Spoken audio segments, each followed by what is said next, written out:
بسم اللہ الرحمن الرحیم۔ السلام علیکم ورحمۃ اللہ وبرکاتہ۔ دجال کا جاسوس۔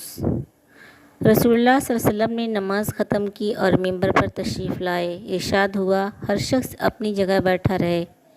پھر دریافت فرمایا، جانتے ہو میں نے تمہیں بیٹھے رہنے کے لیے کیوں کہا؟ صحابہ کرام رضی اللہ تعالیٰ عنہم نے عرض کیا، اللہ اور اس کے رسول صلی اللہ علیہ وسلم ہی بہتر جانتے ہیں۔ فرمایا، میں نے تمہیں شوق دلانے یا ڈرانے کے لیے جمع نہیں کیا۔ تمہیں جمع کرنے کا مقصد یہ بتانا ہے کہ تمیم داری جو پہلے نصرانی تھا، اب اس نے آ کر اسلام قبول کر لیا ہے، بیعت بھی کی۔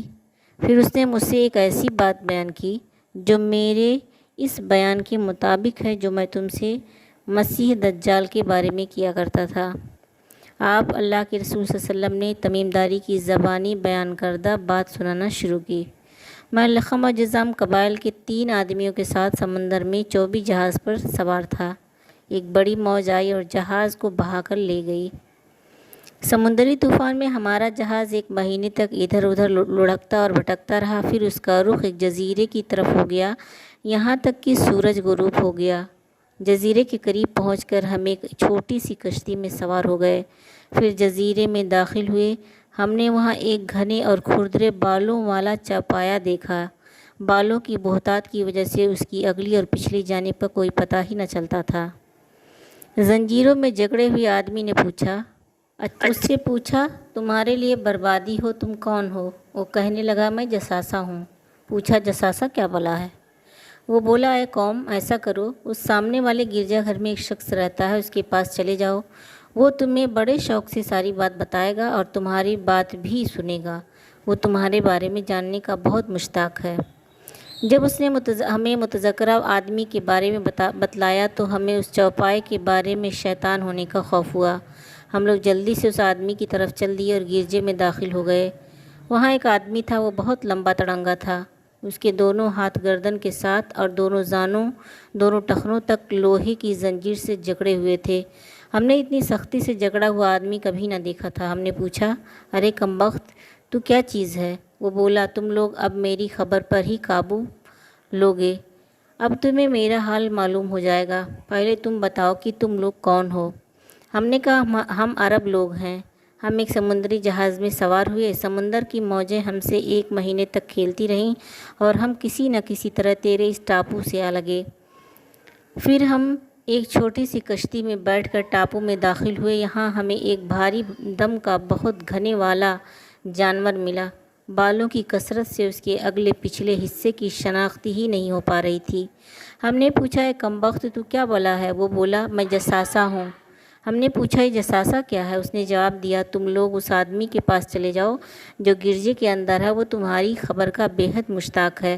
چنانچہ ہم لوگ تیزی سے دوڑتے ہوئے تیرے پاس پہنچے اور ڈرے کہ مبادا تو کوئی بھوت پریت ہے۔ زنجیروں میں جکڑے ہوئے آدمی نے پوچھا، اچھا تم لوگ مجھے بیسان، فلسطین کی ایک بستی کا نام ہے، کہ نخلستان کے بارے میں تو بتاؤ۔ ہم نے کہا، تو اس نخلستان کے بارے میں کیا پوچھنا چاہتا ہے؟ وہ بولا، میں اس نخلستان کے بارے میں پوچھتا ہوں کہ کیا وہ پھلتا پھولتا ہے؟ ہم نے کہا، ہاں پھلتا پھولتا ہے۔ اس نے کہا، اب عنقریب وہ نہیں پھلے پھولے گا۔ پھر اس نے کہا، مجھے تبرستان کے یہ سمندر فلسطین میں ہے جو فلسطین اور اردن کے درمیان حد فاصل ہے، کے بارے میں بتاؤ۔ ہم نے کہا، اس کے بارے میں تو کیا پوچھنا چاہتا ہے؟ اس سے سوال کیا، کیا اس میں پانی ہے؟ ہم نے کہا، ہاں اس میں تو بہت زیادہ پانی ہے۔ وہ بولا، عنقریب اس کا پانی سوکھ جائے گا۔ پھر اس نے کہا، مجھے زغر ملک شام کا ایک شہر کے چشمے کے متعلق معلومات دو۔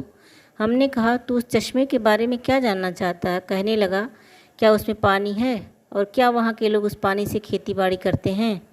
ہم نے بتایا، اس میں بہت پانی ہے، وہاں کے لوگ اس کے پانی سے فائدہ اٹھاتے ہیں اور کھیتی باڑی کرتے ہیں۔ وہ پوچھنے لگا، مجھے نبی الامی صلی اللہ علیہ وسلم کے بارے میں بتاؤ کہ وہ کیا کر رہے ہیں؟ ہم نے کہا، وہ مکہ مکرمہ سے ہجرت کر کے مدینہ منورہ تشریف لا چکے ہیں۔ اس نے دریافت کیا، کیا ان سے عربوں نے لڑائی کی ہے؟ ہم نے کہا، ہاں۔ پوچھا، اس کا نتیجہ کیا نکلا؟ ہم نے کہا، انہوں نے قرب و جوار کے عربوں پر قبضہ پا لیا ہے اور عربوں نے ان کی اطاعت قبول کر لی ہے۔ کہنے لگا کیا ایسا ہو گیا ہے؟ ہم نے کہا ہاں۔ وہ کہنے لگا یہ عربوں کے حق میں بہت اچھا ہے کہ اس کی اطاعت کریں۔ لو اب میں تمہیں اپنے بارے میں بتاتا ہوں۔ میں مسیح دجال ہوں۔ اب وقت آیا ہی چاہتا ہے کہ مجھے یہاں سے نکلنے کی اجازت مل جائے گی۔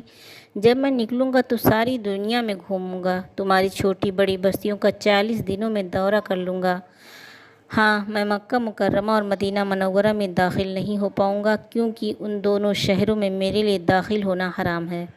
جب بھی میں ان دونوں شہروں یا ان میں سے کسی ایک شہر میں داخل ہونے کی کوشش کروں گا، ایک فرشتہ ننگی تلوار سونتے ہوئے میرا استقبال کرے گا اور مجھے شہر میں داخل ہونے سے روک دے گا۔ ان شہروں کے ہر راستے پر فرشتے ہیں جو ان کی حفاظت کرتے ہیں۔ اس حدیث کی راویہ فاطمہ بنت قیس ہیں، جو ضحاک بن قیس کی بہن ہیں۔ وہ کہتی ہیں کہ اس موقع پر اللہ کے رسول صلی اللہ علیہ وسلم اپنے ممبر پر کھڑے تھے۔ آپ نے اپنے عصا سے ممبر پر ٹیک لگائی اور فرمایا، یہ طیبہ ہے، طیبہ، یہ طیبہ ہے، یہ طیبہ ہے، یعنی مدینہ۔ پھر فرمایا کیا میں نے تمہیں یہ بات نہیں بتائی تھی؟ لوگوں نے جواب دیا بے شک بتائی تھی۔ ارشاد ہوا جب مجھ سے تمیم نے یہ اوپر والی باتیں بیان کیں تو یہ وہی باتیں تھیں جن کا میں تم سے ذکر کر چکا ہوں اور مکہ اور مدینہ کے بارے میں بتا چکا ہوں۔ آگاہ رہو، دجال بحر شام یا بحر یمن میں نہیں بلکہ مشرق یعنی بحر ہند کی جانب سے آئے گا۔